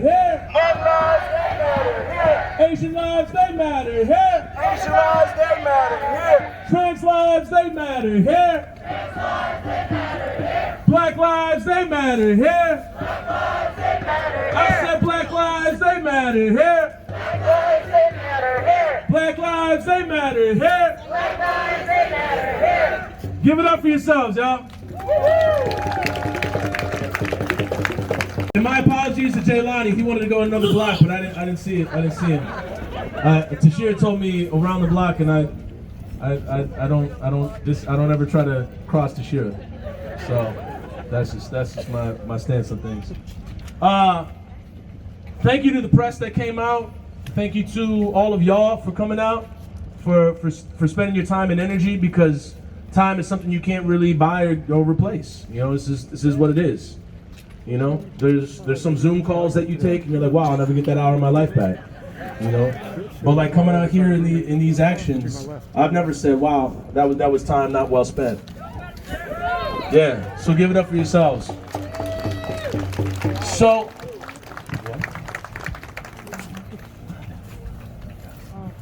we're gonna let some community members speak. And before we get started, I really quick wanted to point out there's youth out here right now. There's youth out here. Give it up for the youth. Now I'm not a youth anymore. I'm 38. But for all of y'all that are in my age range, I think you remember back to the 90s, right? When you saw Rodney King. You remember seeing that? That was wild, wasn't it? Because you watch it and then you think, oh wow, those guys are surely in trouble. Somebody's gonna pay for that. There's no way. There's no way. And you see it, and as Jonathan mentioned earlier, you decided with your conscience. You said, oh well, this is bad. These guys are kicking them, they're beating them up. It's like something out of like an action movie. They're just beating them up. And then as a kid, you say, okay, cool. These cops are going to jail. This is what it is. And then nothing happens. And you go back to school, and then there might be like another white kid that looks at you funny. Because they saw it too. Right? They saw it too. And they probably thought the same thing as you. But they look at themselves in the mirror, and they think it's something different now. There's a paradigm shift there. Something culturally and psychologically is happening and shifting. And now they're looking at you funny. Because the justice system just said that they're more worth it than you. That they're worth more than you. And as a black kid in the 90s, you walking around, whew, you're not feeling so great. And they said, you know what, we were trying to protect him. I put my boot over his neck so I could protect Mr. King. And you look back at the tape and you're like, no, that's not right. Doesn't seem like it. Then you get in trouble for something in the hallway that never happened. And then Kurt Cobain dies and white kids start crying more than what happened with Rodney King. And then you start to see culturally, you go in a different direction than your white counterparts. And the value, the humanity is just different. There's just something going on, but you can't put words to it because you're still sitting there in detention, wondering, why are you here? They got pathways for kids in different ethnicities. They got a pathway for Latinx success. They got a pathway for indigenous success. And I was talking to a black educator recently. I said the pathway for me back in the 90s was, hey, you got detention today? I'll see you there, bro. Because they're going to put you there. Regardless. Because they told you in school that you're not of value. And then they told you in Los Angeles that you need to get your ass kicked, and the people that do it get off. They told you that you're not worth it. They told you that you're of no value. And then you internalize that, and you might start throwing some joints for no reason someday, right? You might start getting a little crazy in your head. Because they put you in a resource room with pads around it. And they say, stay here. You're talking too loud. Well, I was talking just as loud as Jesse. Nah, you was talking loud. And now they've criminalized your behavior, your speech, and just the fact that your black ass is showing up to school. They don't want to be reminded of what their great-great-grandparents did, or what their great-grandparent did. They don't want to see that. I don't want to deal with it today. I don't want to feel like the victim today. Take this black kid, put him into detention. And that trauma stands with you for a lifetime. You might be talking in a normal voice in a coffee shop, and a white person will turn around and be like, whoa, you yelling. And you think, oh yeah, maybe I am. You start to police your body without them even there. You start to go crazy a little bit. That ain't right. And as Don said, they try to assassinate the character even after they assassinate the body. Let me tell you something. They're trying to kill your character before they kill your body. That ain't right. That is not right. They want to take control of your mind before they can take control of your body. And let me tell you something, they're not going to do that with George Floyd. I'm not going to stand by and watch this city let a white cop get off for kneeling on a black man's neck for over 8 minutes. I don't give a damn if it was 8 seconds. He shouldn't have been there in the first damn place. And kids are watching this. Your children are watching this. Your grandchildren are watching this. And they are going to be undoubtedly affected from the outcome of the trial. So when we say justice for George Floyd, I'm talking about your white child so they grow up right. So they know better. Because a lot of white kids grew up in the 90s not knowing better. Actually, they should have known better. But because they let those cops get off from Rodney King, they thought they could do whatever the fuck they wanted, carte blanche. I'm white, so what? Let me go do this. Let me go do the same thing that Dante and Jamal do, and watch me walk out the principal's office. Matter of fact, watch me walk by that principal's office while I see Dante Jamal in there, and I laugh at him. Because me and my friend Idreessen, we would sit in the principal's office and we look out that window and we see white kids just laughing at us. What does that do to you? What does that do to you? What is that going to do to this city if we see Derek Chauvin walk? What is that going to do to your people if we see Derek Chauvin walk? What is that psychologically going to do to your community if we see Derek Chauvin walk? Because let me tell you what, it will not be business as usual. It ain't gonna be business as usual. You can let the dogs out this house, let them do whatever they want in the front yard, but until you come out this house, maybe take an apartment over in Frogtown and sit with the people, listen to the people, talk to the people, I'm done with this. That ain't right. That ain't right. So when we say justice for George Floyd, this is big, y'all. This is real big. We need black children to know that they are kings and queens. And we want them to know that without having to say it. When I say black love, I don't mean white hate. I just mean black love. What's your ass got to do with it? I'm just talking about us. Ain't nobody mentioned you. No. It ain't your business. No. I'm just over here preaching black love. And that's the thing. The second that black people get the talking, get the marching, get the action, people take it as a threat. Yep. Let me tell you something that comes before that. You could be sitting in the coffee shop and people see that as a threat. You could be going to class and people see that as a threat. You could be going to school. You could be getting educated. You could be reading and they see that as a threat because you're gaining knowledge and you're gaining power. Yep. Justice for George Floyd, kids like that. Right there. We want them to grow up in a world that knows justice and showed it. So when we say justice for George Floyd, we're talking justice for everybody. We all do better when we all do better. You want to say something, brother?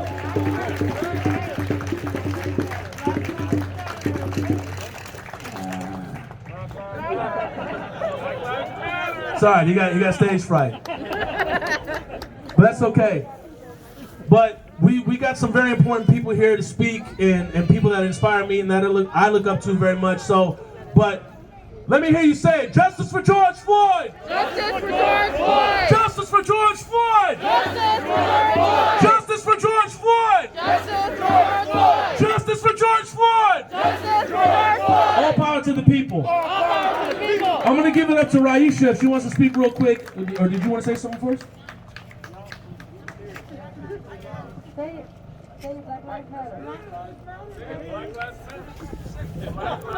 Black lives, they matter here. Black lives, they matter here. Black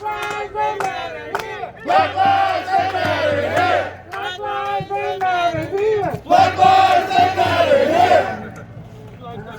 Okay. Martha's gonna hold it for a second. Rocky, his godmom, Chantel Allen, bought him a little mic, and he's always going around the house talking about Black Lives Matter. So when he sees the mic, he thinks he's supposed to get on it. We'll give him another try in a little bit.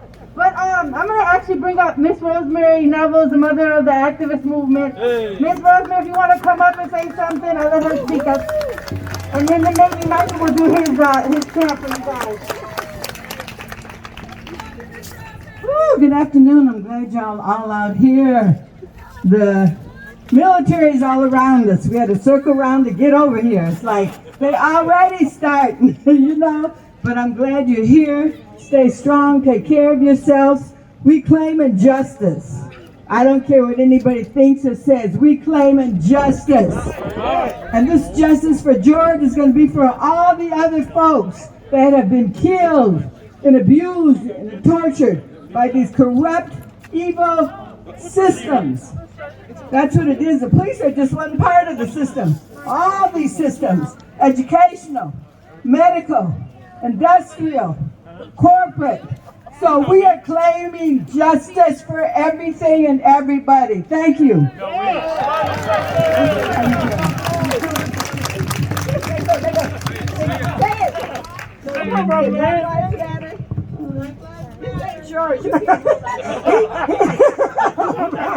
I just got beat up. He almost knocked my wig off and everything. Okay, so we have, I think two more. We have Jelani from Cares, Minnesota, that's going to give us some words. Again, thank you all for being out here and standing in solidarity with our families. Okay, Jelani, here you are. Thank you, my brother. Jelani! All right. First of all, I want to greet you all with a greeting of peace. Assalamu alaikum wa rahmatullahi wa barakatuh. May peace and blessing be upon you all today. I want to thank everyone for coming out. And I want you to just take a second to look around, because every time I come up and start speaking, there's faces that look very familiar because you've been coming out here. So if this is your first time at a protest, you want to raise your hand, be brave. If it's your first time. All right, I hear one. I see you, brother. If you've been here for the last year, how about you raise your hand? All right, there you go. How about those who've been marching in the 60s? Raise your hand. There we go, right there. I want you to know in this moment, in this time, as this government builds walls, history has told us when people from different colors and backgrounds come together in bondship and in brotherhood, they can knock down any wall, any barricade, anytime. I want you to really believe that. And so with that said, I encourage every single one of you to continue to come out, to demand others to come out. And I speak directly now to Minnesotans and Americans and people all over this world with one demand. If you think you are good, if you think you have goodness in you, display it out publicly. If you believe you are good, then stand up for the life and the safety of people of color in this country. If you believe you are good, then this is the moment your goodness must be seen by everyone around you. When you stay at home and don't join us, you take your goodness and hide it away. What is it? Why would it be even good if your goodness cannot make something happen? We have bills, we have opportunity to change, and for Minnesotans, we can be the shining light, the North Star that brings justice down on the Mississippi River all over this country. We could be that state. So I call to my brothers from Germany, Norwegians, Scandinavians, I implore to you, your goodness is needed now. Your goodness is needed now. We lynched a black man in 8 minutes and 46 seconds, and the entire world is looking at us right now. This trial isn't just about Chauvin and the 3 other cops. This is an international trial. The pain that you saw with these families, and I'm going to tell you, it's not easy for these families to come out and tell you their stories. They're going to deal with this all day and all week, every single moment. We need to be with these families and stand with them. And when we say justice for George Floyd, we mean justice for all families. And so I'm gonna ask. I can keep talking, but I want to bring a young leader to who's in our community, who works for CARE. You need to hear from our sister Zainab Mohammed, a voice of a generation.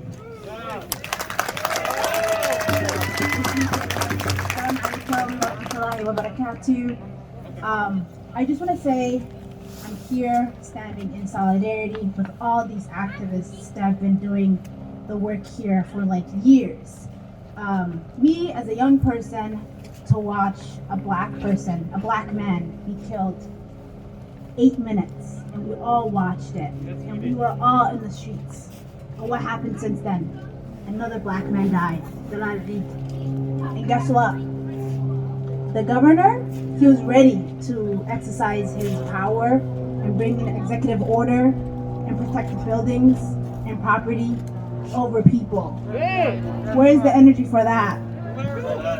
Where's the energy for Black lives? When is he going to realize that people matter over property? Right?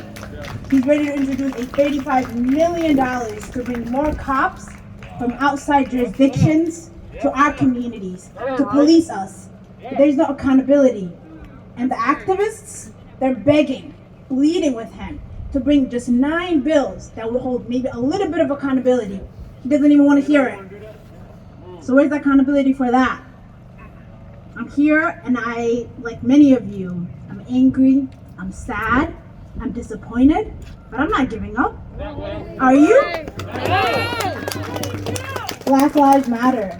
They'll always matter. Our skin will always be black. And you know what? Our kids are going to be black. And this isn't about us. It's about the future generations. It's about the little kids. So we're here standing and begging and bleeding for a little bit of justice. They were ready to prosecute when a black man killed a white woman. Bring her $23 million. Did you guys see that for any other one? Anyone else? No. Did y'all see that for black people? No. So what's up? I'm ready for some justice. Are you? Yeah. All right. So we're going to be here on Monday. We're going to be in downtown. We're going to be seeking justice. We're going to be demanding it.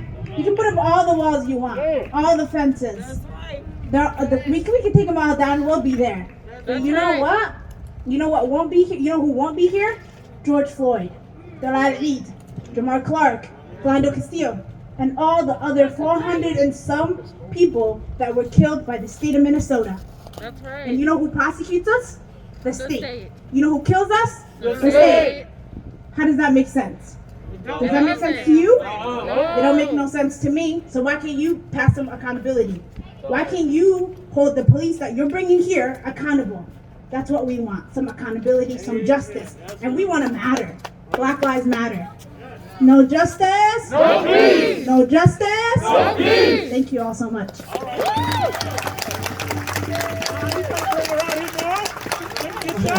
That was so powerful. It is very powerful for me, being in this fight for 11 years, to stand next to my sister as she just spoke. Because it is our men that they are killing in the streets. And as a black woman, there is nothing that could get done or be done to a black man that will simultaneously not affect me. He doesn't have to be my blood brother, but he is my brother. That's right. But any human being, Yeah. there is nothing that can be done to any human being that doesn't affect me. That's right.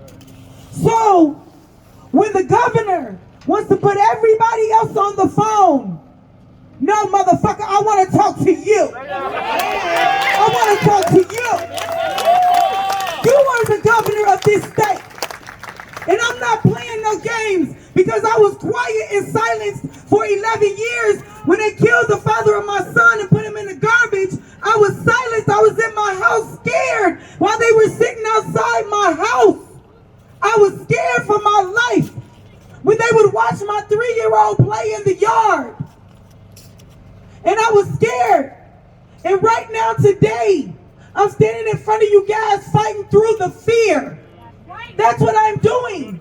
I'm fighting through the fear of what they did to me and my family and what they've done to the rest of these families. Please, guys, stick close to our families. We have a group of families within Family Supporting Families Against Police Violence that are fighting together. Follow us wherever we go. Like us on the page. It's our activities that the families are the ones that matter. It's not about a paparazzi scene. This is our lives. This is what we've had to live. So stick close to us. Our children are living through this. You think that I want to live this life? I never asked for this. I never asked for this. I never asked to be speaking in front of a bunch of people. I used to be shy. I would give anything to have my life back. I would give anything for Justin to come home with me and my son. But I'm out here fighting for my brother's lives, the ones that are standing out here. Your mother, your fiance, your children won't have to see the day that me and my son that I've seen. That's what I'm fighting for. So, whatever they plan on doing, I used to be scared to give my name to the media. When they asked me my name, I used to be scared to spell it out. That's right. Now I'm spelling it out. That's right. They're going to have to do what they got to do, because they won't make me be quiet no more. They won't shut me up ever again. Because I know that I'm fighting for what I know in my heart is right. I'm fighting for the human life. Boots! Boots! Boots on the ground! We're here! We're here to shut the shit down!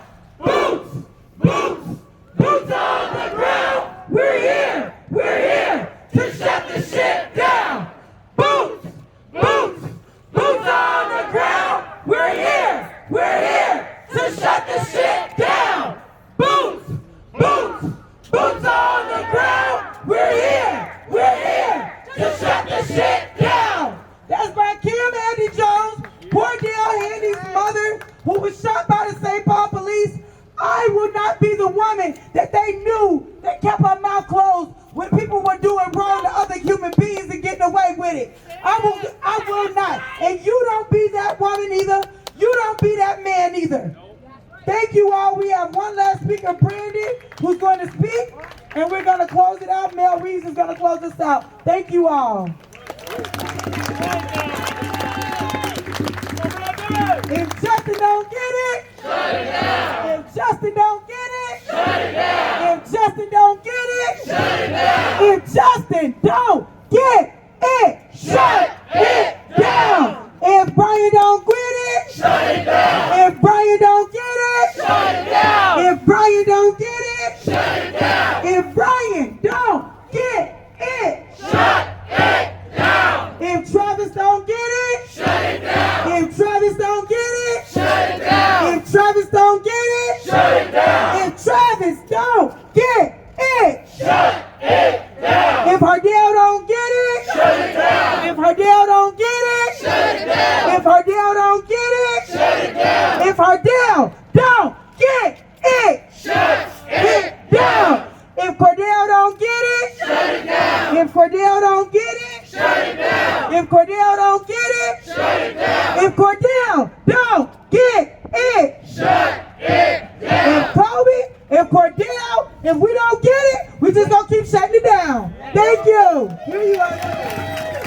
Give it up again for Toshira. Give it up. Her strength, her power, it inspires all of us. And I've got a couple words to say. So, I mean, we're out here again. You see the way the city's preparing for the trial, right? The fences, the barbed wire, the cages, more cops, the National Guard. They turned Minneapolis into basically a war zone. Yes, sir. A black woman that I follow, she's a documentary photographer. She explained this in a way that makes perfect sense. Her name is Patience. She's here in the cities. She said that the city has to prepare for the worst because they know they haven't done a single thing in the last 9 months to change anything. Right? They haven't created a good relationship with community members who are doing the work. They haven't done anything to ensure black, brown, and indigenous people stop being killed by the police. They haven't done anything to ensure people of any color stop being killed by the police. So they have no choice but to prepare in such a manner. People in the state are dying due to bad leadership, the pandemic, and systemic oppression of underserved communities. They barely put money toward helping people in the pandemic. They didn't put any money towards solving social injustices. They haven't put any money toward the housing crisis. But what do they do with their money? They gave more money to cops. They mass arrested protesters. They evicted tent encampments during a polar vortex. And now it looks like they have an unlimited budget to fund the barricade of the city. And think about that, with the whole world watching, they didn't prevent any more police brutality. They didn't prevent police killings. All they've done is prevent people from harming buildings and property. Their message is clear. You can still be killed by this state, but you can't protest those killings. You can't spray graffiti on a building. You can't break a window, because they care more about our responses to the harm they've caused than preventing more harm. And with regard to the trial, we already know what they're going to try to do. Recently, I wrote a piece. I'm not a poet. I just got some things to say sometimes. But I said, and let me get gunned down in the streets at the hands of the police. They control the narrative with information they choose to release. And they'll try to tell you what you saw and what you really see and justify the lynching that just happened to me. And as soon as my pulse stops, when it's too late to be saved, faster than the cemetery can dig up dirt from my grave, the reporters are going to dig up dirt on my name, and their headlines will claim that some shit I did in the past is the reason I deserve to be slain. Right? They're going to try to depict George Floyd as a criminal. They're going to try to justify Chauvin's actions. And one of their expert witnesses on excessive force by police officers is the same guy from the Rodney King trial that got those police officers off. So we already know what they're going to do. Right? But let's say that they do convict Chauvin. Just ask yourselves, is that justice? Does George Floyd get to take another breath on this planet? What is the worth of someone's life? Did the system that killed George Floyd change? No. Did it really matter if George Floyd did or did not commit a crime? The other day I had a thought. How would things be different if Eric Garner was selling loose cigarettes on 38th in Chicago? Right? It doesn't matter if you sell or buy cigarettes illegally. The crime was that their skin was black. And apparently that was deserving of the death penalty. And with that being said, with regard to the trial, how should people react to the verdict? It's the same as asking how should people react to being oppressed, because that's what the system is. And I always explain it this way. If a white person comes up to me and calls me a nigger, how should I respond? Nobody can answer that question but me. I sure as hell don't have to listen to no white folks on what I should or shouldn't do. I may listen to a few black people just to hear their opinion, but at the end of the day, the choice is mine to make. Maybe I turn the other cheek, maybe I take the time to educate them, or maybe I beat their ass. Right? So when you have a system that oppresses people and the system is staying in place, it is up to the people to decide how they handle their oppression. So whatever the people see fit, that's what the people will do. Right? And regardless of what happens, you're going to hear the voice of the people. Because like they say, ain't no power like the power of the people, because the power of the people don't stop. Say it with me. Ain't no power like the power of the people, because the power of the people don't stop. One more time. Ain't no power like the power of the people, because the power of the people don't stop. Exactly. And they're going to see it. So whatever you feel you need to do, however you feel you need to fight your oppression, however you feel you need to fight your oppressor, do just that. Thank you. Get a young brother big hand. So next up, I swear we're gonna let you go home at some point. Next up, we have a dynamic young sister who heads the Minneapolis chapter of the NAACP. Sister Angela Rose Meyer. Hello, everybody. My name is Angela Rose Myers. I am the president of the Minneapolis NAACP. And I'm here today to say that the Minneapolis NAACP stands with protesters. We stand with the families. We stand with the people who've experienced police violence. The eyes of the world are going to be on Minneapolis. Okay, the eyes of the world are going to be on Minnesota with this upcoming trial. But our eyes cannot leave the legislature. Our eyes cannot leave the Capitol. Our eyes cannot leave the policymakers, as there are policies that are coming forth that we need to make sure are passed. Okay, the families of families supporting families against police violence have put together legislation. They have put together policy. And they have demands, okay? So it is our responsibility and our culpability to make sure that the family's demands are heard. So again, I want to say that my name is Angela Rose. I'm the president of the Minneapolis NAACP. And when I say I stand with families, it does not just mean in the streets.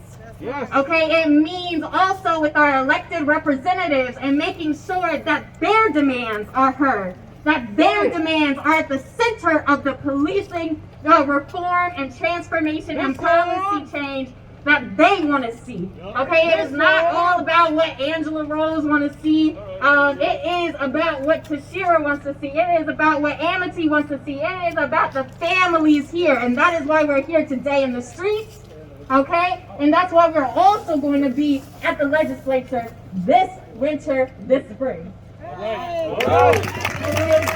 Give Sister Angela Rose a hand. Now, as you heard from a lot of the families, there's so many folks, y'all. We couldn't almost name them all, but there are a few other families that we left out that we want y'all to know about.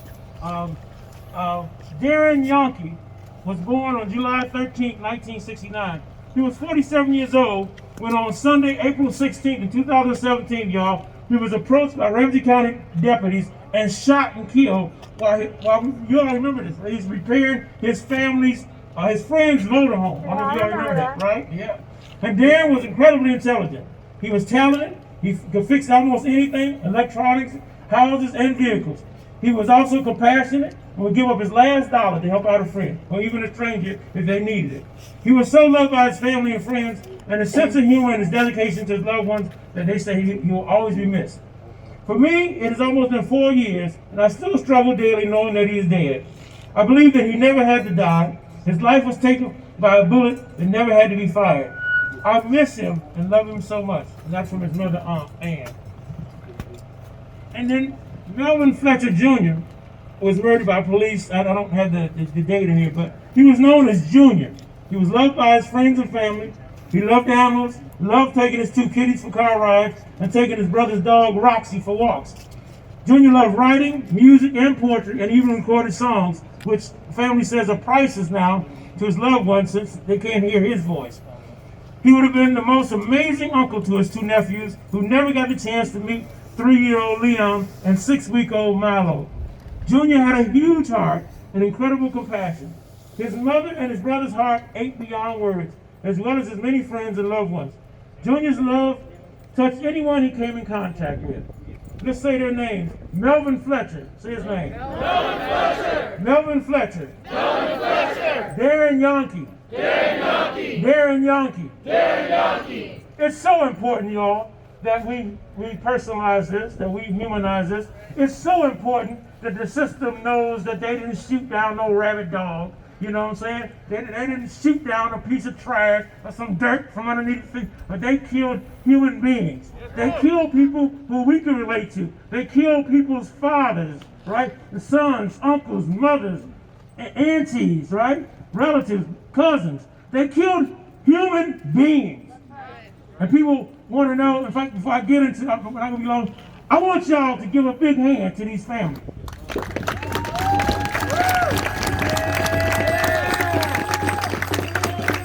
And I want you to give a big hand to Sister to Sarah Garrett because she's telling you the truth. She's telling you the truth. She's telling you the truth, y'all. It's not easy for her to get out here. You know what?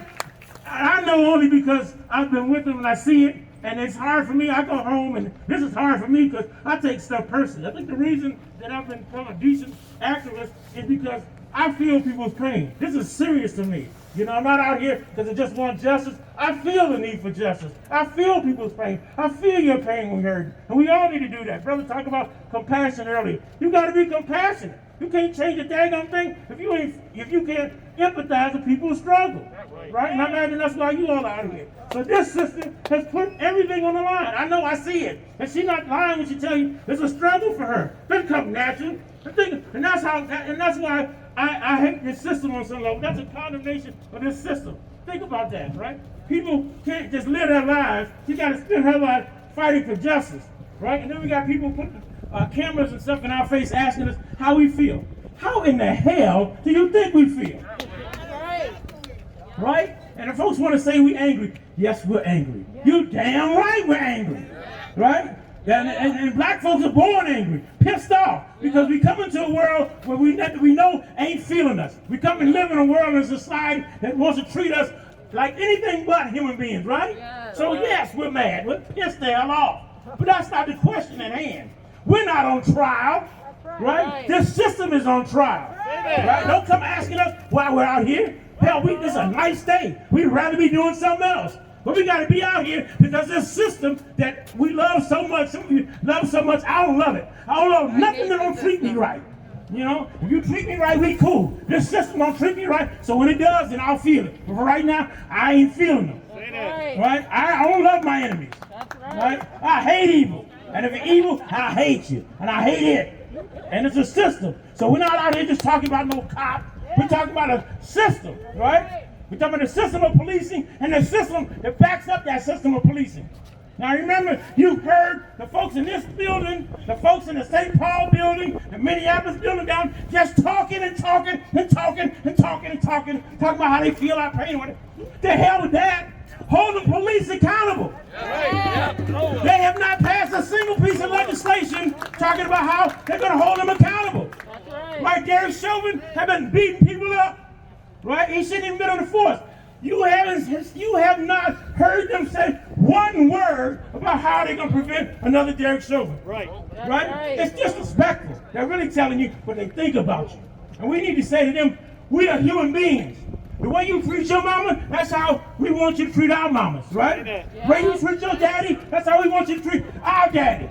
The way you treat your wife, that's how we want you to treat our wives, right? And our husbands. This ain't complicated. They make it sound like it's so complicated. What do we want? The hell you think we want? We want to be treated like human beings. But if you think you're a human being, we think we're human beings too. And we want a society that's built for and by human beings. What the hell kind of society puts out a police force, then puts out a propaganda that is here to protect and serve, and every time you see them, you gotta look over your shoulder. Right? What kind of society, when you call people to help, they wind up hurting you? So I'm not gonna go long because you know this pisses me off. I'll tell you like it is. Right? I'm opposed to injustice. I don't mess around with it. I'm serious as hell. Right? And I think if we get serious as hell, we'll make some changes. Right? But what happens is we feel okay and then we go back and sit home. No, you keep coming to the street till you get what you want. You don't know history. Things have changed in history because people decided, I ain't taking it no more. And some of y'all don't take it off other folks. If somebody hits you, you hit them back. Somebody step on your foot, you step on their foot. The system just dumps on us, and we go, oh, well, you know, maybe the Democrats will rescue us. Anyway, they're evil too. As I wrote in my article that I wrote, and you ought to check us out, we're trying to do the best we can with that spoken recorder. Am I right? The city is violence-baiting you. Now think about this. They killed one of us, and they put up all this stuff to make it look like we are the criminal. Right? They make it like we the bad folks. We ain't on trial. We didn't kill nobody. Right? Chauvin killed one of us. Right? But they put up all these barricades to project the idea upon you and the rest of the world that we are violent. Right? Right? They're the ones that are violent. They're on trial, y'all. And so anyway, however this turns out, we got to keep fighting. Because if they don't feel the pressure, even if he gets convicted, they'll still try it again. Y'all got to wake up. These people are real. They're serious about doing this damage to us. You know what I'm saying? And these sisters and brothers here are smart. Hell, if they can keep fighting with all the pain that they're in, they keep coming out here, you sure as hell can. That's right. You have no idea what these folks are going through. And if they can get up and come out and organize protests, you can get out here and join them. Am I right, y'all? Right. So I'm sorry, that makes me mad. You don't need to apologize. But because this is just wrong, y'all. And so we are going to have to, and people ask these crazy questions, they keep talking about how we're feeling. It ain't about what we feel, it's what we want. What we want and what we demand is justice. We demand that if I get out here and hurt somebody, they sure as hell gonna cart me off. Right? They'll move me so fast, your head can't even keep up with it. Right? They would charge me overnight. That's what we want. It ain't complicated. Right? What do y'all want? We want the police, when they misuse us, abuse us, to go to jail. Just like we would.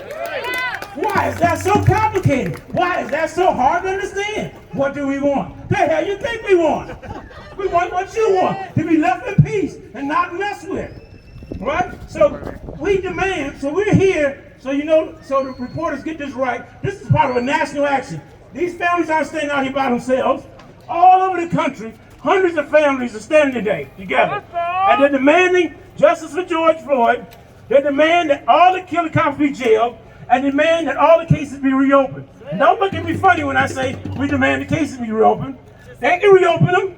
I guarantee you, if we keep protesting, they'll reopen some of them for sure. If you keep fighting, because the last thing they want is us in the street. I can prove it. There ain't about a few hundred of us. And little old Tashira Garraway said we're going to protest, and they brought out 25 cops to put on each end of the street. Because little Tashira Garraway, with her tough self, said we're going to protest. Think about that. They're scared to hell of Tashira Garraway? What does that tell you? They're scared of her power. They're scared of the fact that she's telling the truth. And at some point, you will start listening. At some point, you'll say, Mel's right. The hell with this. We're not going to work today. The hell with it. We let the chips fall where they may. I'm not going to spend a nickel. We'll let the chips fall where they may. Because at some point, you're going to have to do something, because they're not going to stop. They're like a bully. They're determined to keep doing this until you make them stop. And how we make them stop is we do everything by any means necessary to make them recognize that we are human beings and we deserve to be treated like human beings. That ain't so hard to understand, is it? Right. All right. So with that, my job was to send you home. I got mad. I want to have all of the families, anybody that's left, to come stand with us. And I would like the Shada Shakur we have a duty to fight for our freedom, to be said before we all go. But I would like our strong supporters, I know all of you guys are, but it's certain that have a particular relationship with the families that have rode this thing out with us. So I ask that the families, anybody that's left, for us to stand right here in the middle, because that's what it's all about. Philip, my brother Philip is here from Iowa, and he has been a strong supporter. I would like you to come, but I would like Chantel Allen to say, my sister, to say this Shada Shakur chant, because she says it the best. I don't know about that. She wants all the families to come, so are y'all moving to the front? Y'all coming up here?